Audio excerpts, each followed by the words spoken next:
धन धन सद्गुरु तेरा ही आसरा। प्यारे श्रोतागण, आप सभी को मेरा हार्दिक नमस्कार। आज हम आप सबके लिए लेकर आए हैं कि इंसान पूरे जीवन भर दौलत के पीछे दौड़ता रहता है, विषय वासनाओं में मस्त रहता है, दुनियावी काम धंधे करता रहता है और एक समय इस दुनिया से चला जाता है। इस पूरे जीवन काल में इंसान की आत्मा के साथ कौन सा कार्य या कौन सी दौलत उसके साथ जाती है, आज इस बारे में जो संत महात्मा पीर पैगंबर इंसान को समझाते हुए क्या बताते हैं, तो आओ चलते हैं सीधा पवित्र ग्रंथ के माध्यम से आप सभी को हम ये बतलाते हैं। संत साहिब जी समझाते हैं कि रूह रूपी स्त्री तथा पति रूपी परमात्मा इस शरीर रूपी घर में इकट्ठे रहते हैं, परंतु इन दोनों के बीच अहंकार की मजबूत दीवार होने के कारण आत्मा अपने पति अर्थात परमात्मा को देख नहीं सकती। पूर्ण गुरु की कृपा द्वारा ही यह अहंकार की दीवार टूट सकती है और मालिक का मिलाप हो सकता है। इंसान बहुत ऊंची हस्ती का मालिक है, परंतु अज्ञानता के कारण यह अपनी हस्ती से बेखबर है, इसलिए यह दर बदर भटक भटक कर दुख भोग रहा है। महात्मा सुंदरदास जी भी इस बारे में लोगों की अज्ञानता को दूर करते हुए फरमाते हैं। एक समय का जिक्र है कि एक शेरनी अपने बच्चे को जन्म देकर जंगल में चली गई तथा वापस न आई। एक दिन एक चरवाहा उस शेरनी के बच्चे को अकेला पड़ा देखकर अपने घर ले गया और अपनी भेड़ बकरियों के रेवड़ में रख लिया। वह चरवाहा उसे भेड़ बकरियों का दूध पिलाता रहा। धीरे धीरे शेरनी का बच्चा कुछ बड़ा हो गया। वह रेवड़ के साथ ही बाहर चरने के लिए जाता और उनके साथ ही रहता। इस प्रकार शेर के बच्चे का उन भेड़ बकरियों के साथ मोह हो गया और अपने आप को भूलकर उनको ही अपना बहन भाई समझने लगा। कुछ समय के बाद अचानक एक शेर का उधर से आना हुआ। वह शेर उस बच्चे को भेड़ बकरियों के साथ फिरता देखकर बहुत हैरान हुआ। मौका पाकर शेर उस बच्चे के पास गया और हैरानी से पूछा कि तू शेर का बच्चा होकर भेड़ बकरियों के साथ क्यों फिरता है? तू तो बहुत ऊंची हस्ती का मालिक है, ये सब नीचे और छोटी जूनियों में हैं तथा हमारा भोजन है। शेर के बच्चे ने उत्तर दिया, नहीं, मैं तो इनकी अंश हूँ, इनमें ही मेरा जन्म हुआ है, इनका दूध पीकर ही मैं बड़ा हुआ हूँ और इनके साथ ही मैं खेलता हूँ। ये मुझे बहुत प्यार करते हैं और मेरे दिल में इनके प्रति अथाह प्यार है। आप गलत कहते हैं, यही मेरे माता पिता हैं और यही मेरे बहन भाई। शेर उस बच्चे को किसी तरह से पास ही एक दरिया के किनारे पर ले गया और कहा कि तू पानी में देख, क्या तेरा और मेरा शक्ल मिलती है? उस बच्चे ने पानी में देखकर कहा कि शक्ल तो अपनी एक जैसी ही है। शेर ने फिर कहा कि जैसे मैं गरजता हूँ वैसे तुम गरजना और फिर देखना कि यह अपनी आवाज भी मिलती है या नहीं। पहले शेर गरजा और उसके बाद ही बच्चा भी गरजा। उन दोनों का गरजना ही था कि भेड़ बकरियां तथा चरवाहा आदि सब भाग गए। इस प्रकार वह शेर का बच्चा शेर के साथ अपने घर जंगल को चला गया।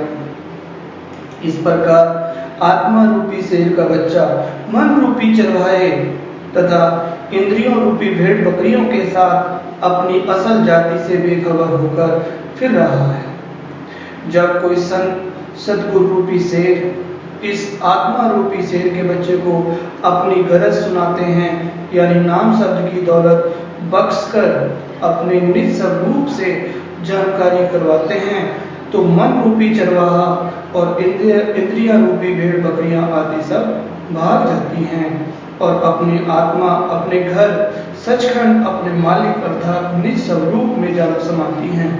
इस प्रकार जीवात्मा जन्म मरण के दुखों से सदा के लिए छुटकारा पा लेती है।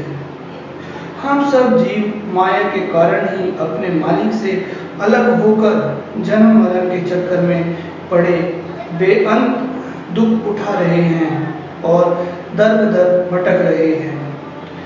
ऋषि काकभसून जी लिखते हैं कि हे गुसाई, यह जीव ईश्वर की अंश होते हुए भी माया के वश होकर बंदर तथा तोते की तरह इसमें फंस गया है। जैसे बंदर को पकड़ने के लिए एक मटकी में चने डालकर रखे जाते हैं, चने निकालने के लिए बंदर अपना हाथ उस मटकी में डाल लेता है। चनों से भरी मुट्ठी मटकी का मुंह तंग होने के कारण अपने हाथ को नहीं निकाल पाता है। उसी प्रकार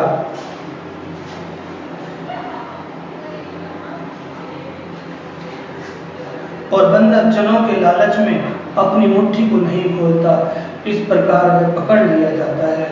इसी प्रकार तोते को पकड़ने वाले तार में एक नलकी डालकर उसके दोनों सिरों को बांध देते हैं। जब कोई तोता उस पर आकर बैठ जाता है तो नकली घूम जाती है तथा तोता नीचे की तरफ उल्टा लटक जाता है, मगर वह नलकी को छोड़ता नहीं। उसको शक हो जाता है कि यदि मैंने अपने पंजे छोड़ दिए तो मैं नीचे गिरकर मर जाऊंगा, परंतु सीधा वह हो नहीं सकता। इसी हालत में वह पकड़ लिया जाता है। इसी प्रकार जीव को मन तथा माया ने फंसा रखा है। इस संबंध में तुलसीदास जी भी जीव को समझाते हैं कि जब से यह जीव संसार के अंदर जन्म मरण के चक्कर में आया है, जड़ और चेतन मन व आत्मा की बुद्धि को सुलझा नहीं सका। जब तक यह गांठ नहीं खुलती तब तक जीव आजाद तथा सुखी नहीं हो सकता। वेद पुराणों में इस गांठ को सुलझाने के लिए कई ढंग बताए हैं, परंतु उनसे यह गांठ सुलझती नहीं बल्कि और अधिक उलझ जाती है। यदि जीव संत सद्गुरु की शरण में आ जाता है तो वह अपनी दया से इस जीव की चिरकाल से बंधी हुई जड़ चेतन की गांठ को खोल देते हैं तथा आत्मा को मन की कैद से आजाद करवा देते हैं। यह काल का देश है और काल नहीं चाहता कि कोई भी जीव उसके देश से निकलकर मालिक के साथ जा मिले, क्योंकि इस तरह उसका देश खाली होता है। इसलिए काल ने हर जीव के पीछे अपनी माया छोड़ रखी है। इस बारे में कबीर जी फरमाते हैं कि माया का जाल बहुत ही जबरदस्त है। जल में जितने भी जीव मछलियां आदि हैं, सब माया ने अपने घेरे में लिए हुए हैं। पतंगा भी माया के कारण ही दीपक पर चक्कर लगाता है। हाथी को काम विषय का ख्याल भी माया के कारण ही होता है और सांप भृंगों आदि सब जीव माया में ही बंधे हुए हैं। इसलिए हे मनुष्य, माया ऐसी ठगनी तथा इस प्रकार मुँह लेने वाली है कि जितने भी जीव हैं यह सबको खा रही है। कबीर जी आगे फरमाते हैं कि माया इतनी जबरदस्त ताकत है कि 6 यति 9 नाग सूर्य और चंद्रमा सभी इसके ही गुलाम हैं। तप करने वाले तपस्वी तथा ऋषि मुनि आदि सब माया की नींद में सोए पड़े हैं। यहाँ तक कि काल मौत तथा 5 दूत काम क्रोध लोभ मोह अहंकार सभी माया के वश में हैं। बहुत बड़ी ताकतें माया ने अपने घेरे में ले रखी हैं और इस जीव बेचारे को भी इसने कमजोर तथा मजबूर कर रखा है। माया का दूसरा नाम अज्ञानता है। इसका जीव पर ऐसा जबरदस्त पर्दा पड़ा हुआ है कि यह बेचारा अपने आप में बेखबर है और मालिक को भी बहुत दूर समझता है। यदि यह माया ना होती तो सब जीवों को ज्ञान होता और सभी मुक्ति प्राप्त कर लेते। इस विषय में श्रीमद् भागवत पुराण में श्री कृष्ण जी लिखते हैं, हे उद्धव, यदि सब मनुष्यों को ज्ञान हो जाए तो सभी मुक्ति प्राप्त कर जाएं और बारंबार जन्म मरण के चक्कर में ना पड़े।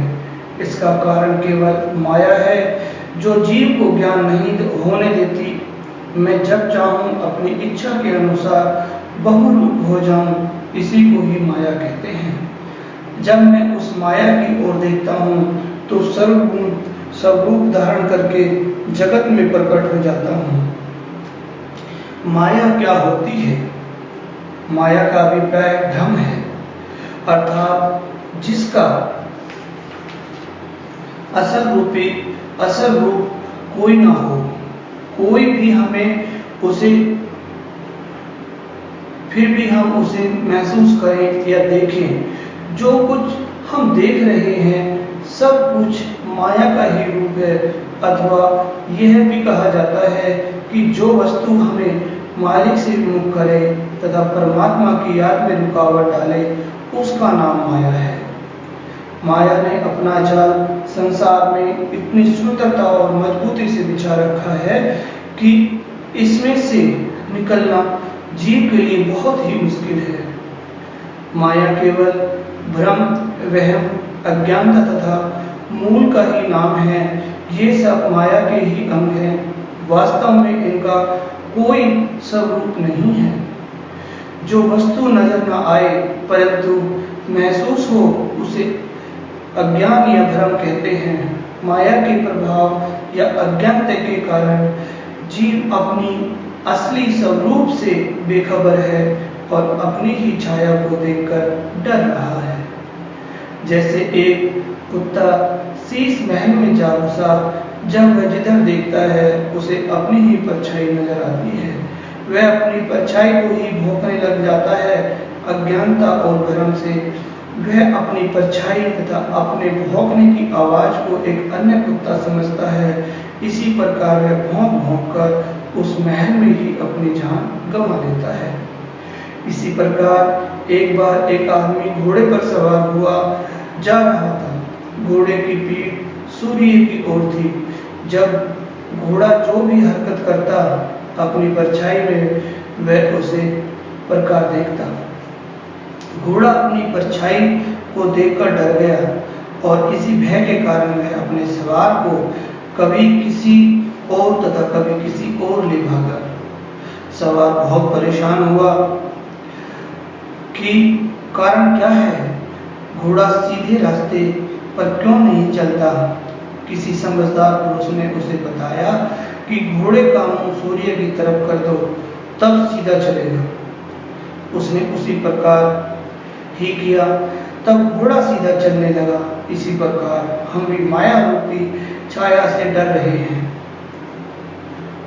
यह संसार केवल एक सपन, कल्पना तथा ख्याल ही है, इसके अलावा और कुछ भी नहीं। जो कुछ हम देख रहे हैं सब कल्पना मात्र ही है और मनुष्य ने अपने मन की उपज है और मनुष्य के अपने मन की उपज है।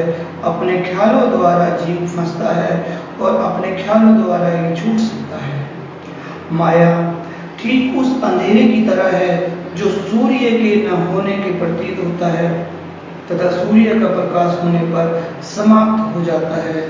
यदि अंधेरे का कोई रूप होता है, वह सूर्य के होते हुए भी अवश्य दिखाई देता है। इसी प्रकार माया का भी कोई रूप नहीं है। यह केवल एक भ्रम है। यह ज्ञान रूपी प्रकाश निश्चय ही है। इसका भी कोई रूप नहीं। केवल ज्ञान रूपी प्रकाश होने पर माया, अज्ञानता या भ्रम का पर्दा दूर हो जाता है। कुत्ता शीश महल में अपनी छाया को देखकर भौंकता है तथा भौंक भौंक कर मर जाता है।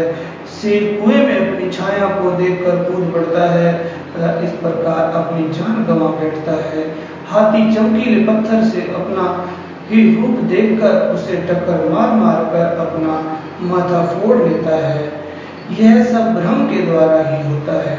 कबीर साहब जी भी इस बारे में फरमाते हैं कि हाथी को पकड़ने के लिए कागजों की एक हथनी बना ली जाती है।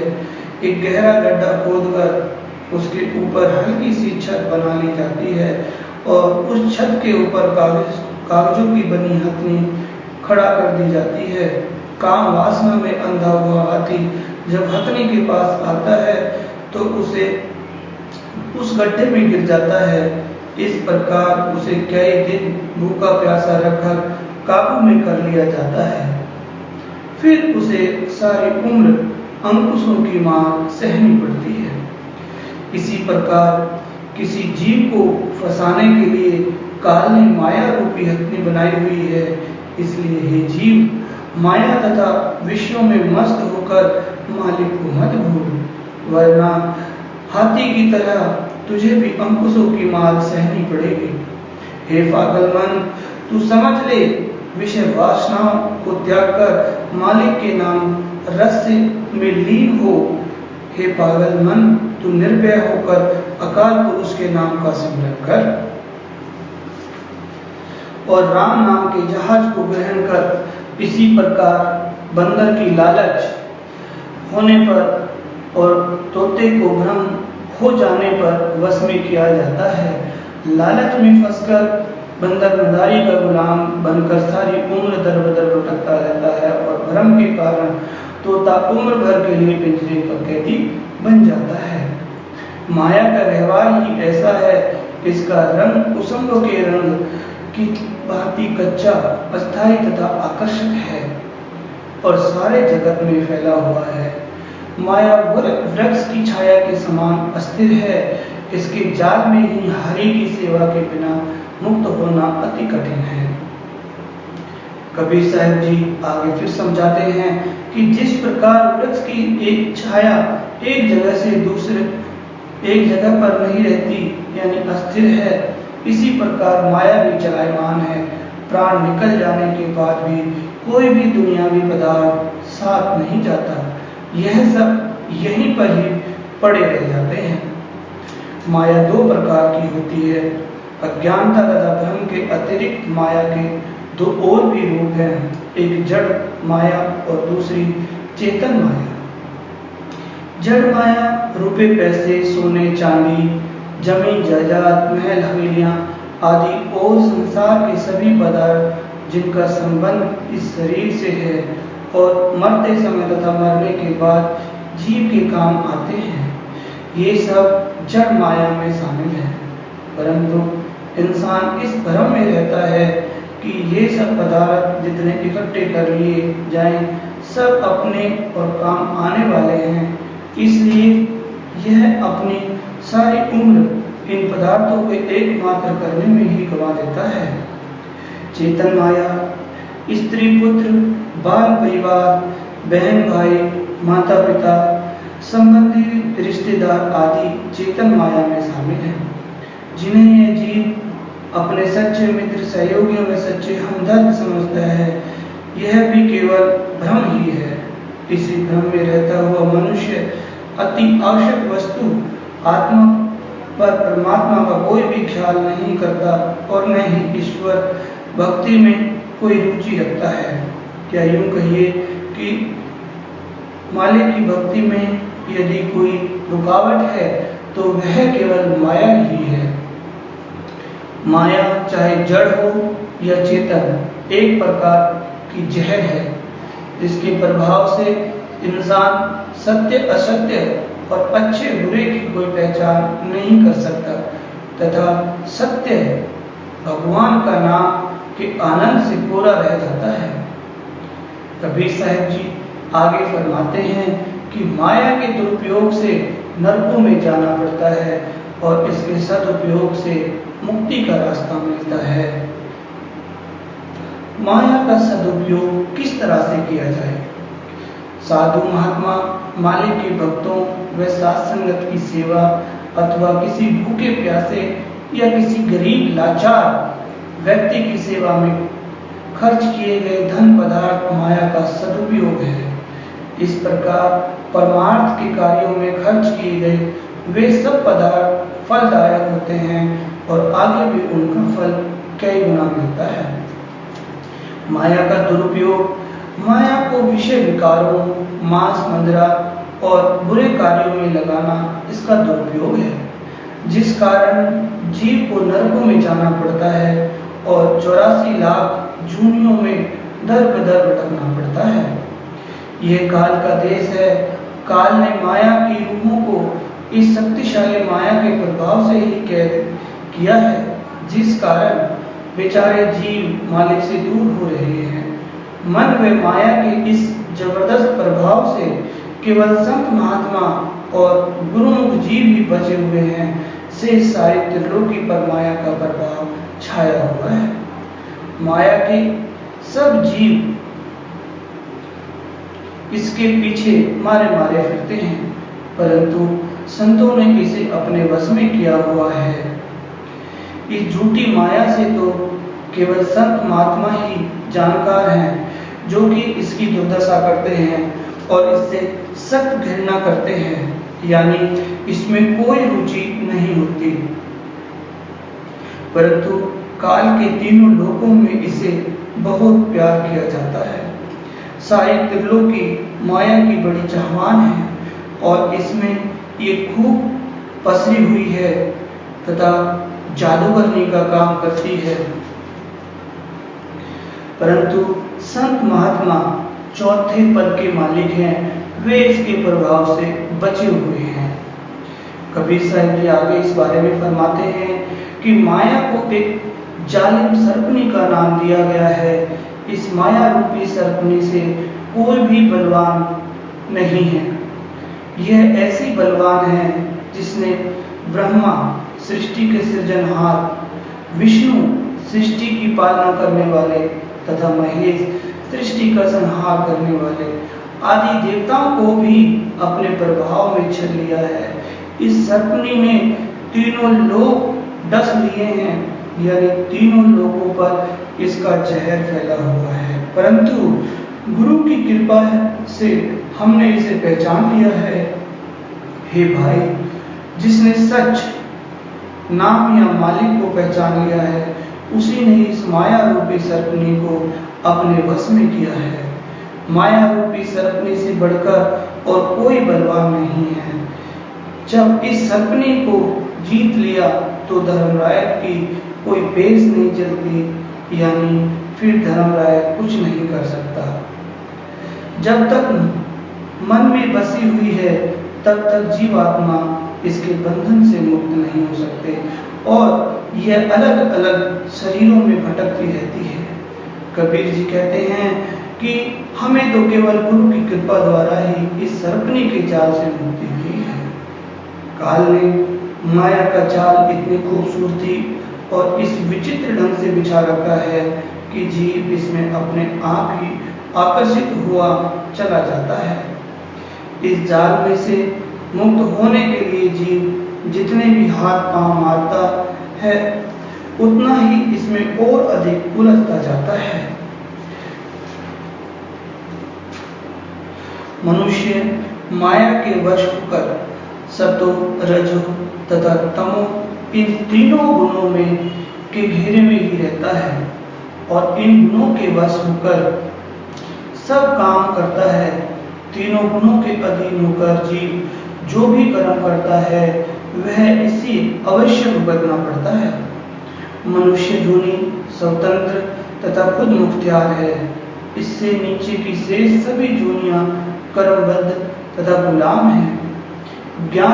ज्ञानहीन मनुष्य पशु से भी गया गुजरा है। खाना पीना, सोना, बच्चे पैदा करना आदि ये सब काम पशुओं जैसे ही हैं। मनुष्य मोह माया के रस्से से बंधा हुआ है और काल ने इसके नाक में कर्म की नथ डाली हुई है। परंतु मालिक ने मनुष्य को एक विशेष गुण, बुद्धि तथा खुद मुख्तियारी बख्शीश में दी है। यदि यह अपनी अकल बुद्धि से काम ना ले, यानी अपने मनुष्य जन्म के असल मनोरथ को ना समझे, तो इसकी गिनती पशुओं में की जाती है। केवल खा पी व सोकर इस दुनिया से चले जाना, क्या ये इंसानियत है? इस बारे में तुलसीदास जी भी समझाते हैं कि संत तुलसीदास जी उन मनुष्यों के समान ही समझते हैं जो मालिक का यश नहीं सुनते, ना ही करते हैं।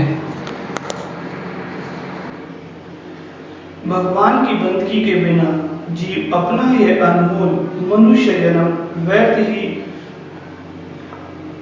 गंवा कर चला जाता है। बेशक दाढ़ी और मूंछों से यह मनुष्य प्रतीत होता है, परंतु ऊपर लिखित काम करने के कारण इसे पशुओं में ही शामिल किया जाता है। मालिक ने जीव को इंसान बनाकर भेजा है, परंतु यह मनुष्य वाले काम छोड़कर हैवानों वाले करने में मस्त रहता है। कहाँ तो इसने अच्छे काम करके एक आदर्श इंसान बनकर अपने जन्म को सफल करना था, और कहाँ यह इस जन्म को बुरे कर्मों में बर्बाद कर रहा है। एक आदर्श इंसान में किस तरह के गुण होने चाहिए, इस बारे में संत महात्मा फरमाते हैं कि सभी संत महात्माओं ने सबसे पहले मनुष्य को पशुवृत्ति को त्यागने और आदर्श अच्छे गुणों वाला इंसान बनने का उपदेश दिया है। सच की कमाई करो, सब जीव मालिक के हैं, इसलिए सबके साथ हमदर्दी तथा प्रेम प्यार का व्यवहार करो।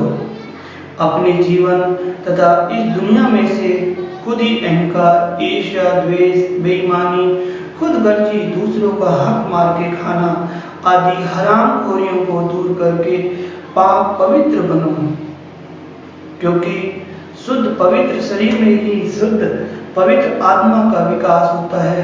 परमात्मा की उन्नति में तो व्यवहार का शुद्ध होना अति आवश्यक है। शुद्ध व्यवहार मनुष्य जीवन का श्रृंगार है। जिस देश या समाज में ऐसे आदर्श इंसान रहते हो, वह देश व समाज भी आदर्श बन जाता है।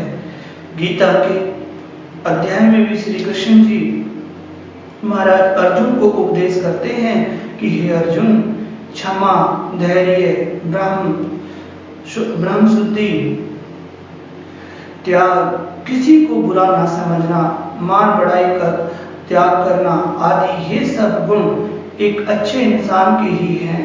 इन गुणों के कारण हम उस मनुष्य को देवता भी कह सकते हैं। शुभ चाल चलन वाले मनुष्य इस लोक में भी सुखी रहते हैं और परलोक में जाकर के भी वे सुख व आनंद प्राप्त करते हैं। इस संसार के इंसान भी उनके नेक पाक जीवन से सुख अनुभव करते हैं। इसमें संगत का बहुत बड़ा प्रभाव है। इस बारे में डॉक्टर MSc संत गुरमीत राम रहीम सिंह जी हमेशा इंसान को समझाते हैं कि इंसान को अच्छी संगत में बैठना चाहिए, बुरी संगत से दूरी बना के रखना चाहिए। जो बुरे कर्म करते हो उनकी परछाई से भी बचना चाहिए।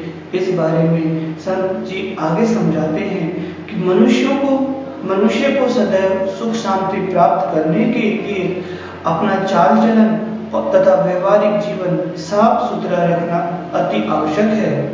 सदाचार सुखी जीवन की चाबी है। मनुष्य को मालिक की भक्ति में लीन रहना चाहिए, परंतु यह घोर कलयुग का समय है। शुभ गुण तो यहाँ से पंख लगाकर उड़ गए हैं, इसलिए मनुष्य दिन प्रतिदिन गिरावट की तरफ जा रहा है। जो घड़ी दिन महीना साल अब जा रहा है, आने वाला पल घड़ी दिन महीना साल इससे भी बुरा आ रहा है। अर्थात आम हालात दिन प्रतिदिन बिगड़ते जा रहे हैं और अत्याचार बढ़ते जा रहे हैं। कोई मनुष्य अपनी आत्मा के भले के लिए कुछ विचार नहीं करता, बल्कि सब तरफ हाहाकार मचा हुआ है, क्योंकि अच्छी संगत में जाना लोग पसंद नहीं करते और बुरी संगत को छोड़ना नहीं चाहते, जिस कारण बुराई दिन प्रतिदिन जोरों से फैलती जा रही है। जैसा संग वैसा रंग। मन का यह खास गुण है कि जिस प्रकार की संगत में जीव रहता है वैसे ही गुणों को धारण करता है। मन बुराइयों को शीघ्र अपनाता है और अच्छाइयों को धीरे धीरे के वह बड़ा कठिनाइयों से ग्रहण करता है। इसलिए मनुष्य को चाहिए कि वह बुराइयों को छोड़कर अच्छाइयों को ग्रहण करे। आगे संत जी फिर समझाते हैं कि संत महात्माओं व भले पुरुषों की संगत करने से इंसान अपने आप को शुद्ध, पवित्र तथा उन्नत करके अपना आचरण को ऊंचा, सच्चा तथा पवित्र बना लेता है। वास्तव में इंसान का पूरा जीवन उसके विचार तरंगों पर ही निर्भर है। परमात्मा में उन्नति तथा अपने जीव को सुखी बनाने के लिए विचारशील होना अति आवश्यक है। संसार रूपी इस थाल में 3 महान गुण सत्य, संतोष तथा विचार हैं और चौथा गुण मालिक का नाम अमृत रूप है, जो इन गुणों से ऊपर है और सबका आधार है। जो जीव इन 4 फलों का आहार करता है, यानी जो इन्हें धारण कर लेता है, वह इस संसार सागर से पार हो जाता है। इसलिए यह नाम रूपी अमूल्य वस्तु त्यागने वाली चीज नहीं है, बल्कि इसे नित्य प्रति अपने हृदय में धारण करो। इसलिए यह सब सारा ब्रह्म का ही है। संसार के इस अज्ञान रूपी सागर को संत सतगुरु की शरण में आकर ही पार किया जा सकता है। नाम की ऊंची दौलत सत्य, संतोष तथा विचारों से ही प्राप्त होती है। विचार ही कर्मों की जड़ है। किसी अंग्रेज विद्वान का कथन है कि विचारों का अमल में लाने का नाम ही कर्म है। सबसे पहले हर प्राणी के हृदय में विचारधारा उठती है, जिससे प्रेरित होकर वह कर्म करता है। विचार शुभ होने चाहिए ताकि कर्म भी शुभ बन सके। खोटे व बुरे विचारों से हम कभी भी आत्म सुख प्राप्त नहीं कर सकते। इसके उलट अशुद्ध विचारों का नाम ही अज्ञानता है। बुरे विचार या अज्ञानता के कारण हम नरकों में पड़कर दुख झेलते हैं तथा यमदूतों की मार सहन करते हैं, परंतु शुद्ध विचारों द्वारा हम मुक्ति पद को पहुंचते हैं। शुद्ध आहार एक सच्चे प्राणी का, एक सच्चे इंसान का क्या होना चाहिए? आहार, खाना पीना आदि का विचारों पर जबरदस्त प्रभाव पड़ता है। संत डॉक्टर MS जी भी समझाते हैं कि जैसा खाओ अन्न वैसा होए मन। इसलिए हमें शुद्ध शाकाहारी भोजन खाना चाहिए। हमें मांस, अंडा, शराब बिल्कुल भी छूना नहीं चाहिए। अशुद्ध आहार द्वारा मन के अंदर अशुद्ध विचार उठते हैं तथा इन विचारों के अधीन होकर ही हम बुरे कर्म कर बैठते हैं, जिनसे हमारा अंतःकरण मलिन हो जाता है। बुरे कर्मों के बदले बेअंत कष्ट उठाने पड़ते हैं।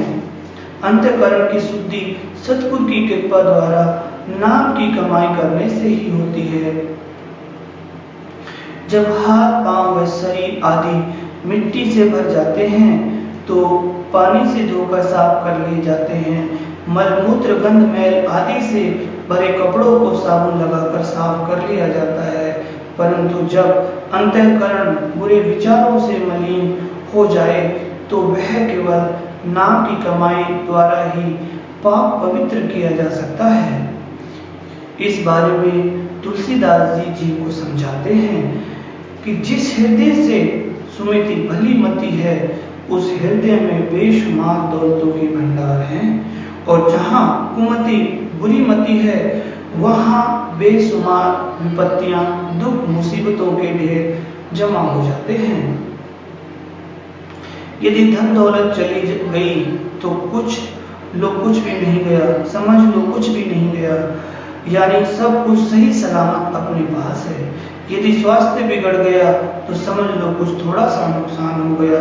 यदि कोई चरित्रहीन हो गया यानी आचरण से गिर गया तो समझ लो कि उसके पास कुछ भी नहीं रहता, यानी उसका सब कुछ बर्बाद हो गया। भक्ति सागर ग्रंथ का प्रमाण है कि शुभ विचारों से ही सूझ आती है कि हमारा शरीर इस रूह को का नौकर है तथा रूह इसकी मालिक है। शरीर इसकी सेवा के लिए मिला है, परंतु जीव गलत विचारों के कारण ही शरीर का मालिक तथा रूह को इसका नौकर समझे बैठा है। उल्टा चोर ग्वाल को डांटे वाली इस बात की मालिक नौकर की सेवा में लगा हुआ है। जीव जो भी काम करता है अपने शरीर के लिए करता है, परंतु इसे अपनी आत्मा का कोई ख्याल नहीं आता। इसलिए कबीर साहब जी भी आगे समझाते हैं कि मुझे ऐसा सूझे नैया में नदियां डूबी जाए, ऐसा लगता है कि जैसे शरीर रूपी किश्ती में आत्मा रूपी नदी डूब जाती है। अर्थात यह अज्ञानता है जिसे दूर करने के लिए ज्ञान की आवश्यकता है। हे इंसान, तूने अपने आप को शरीर समझ रखा है, परंतु वास्तव में तू शरीर नहीं है, तू तो मालिक है और यह शरीर तेरा नौकर है। नौकर की तनख्वाह केवल रोटी कपड़ा है जो इसे देना व इसकी देखभाल करना अति आवश्यक है। यदि इससे ज्यादा कुछ और दिया गया तो यह शरीर रूपी नौकर बिगड़कर हानि पहुंचा सकता है। यह संभव है कि यदि मालिक अपने नौकर को ज्यादा आजादी देता जाए तो वह एक दिन बिगड़ जाता है।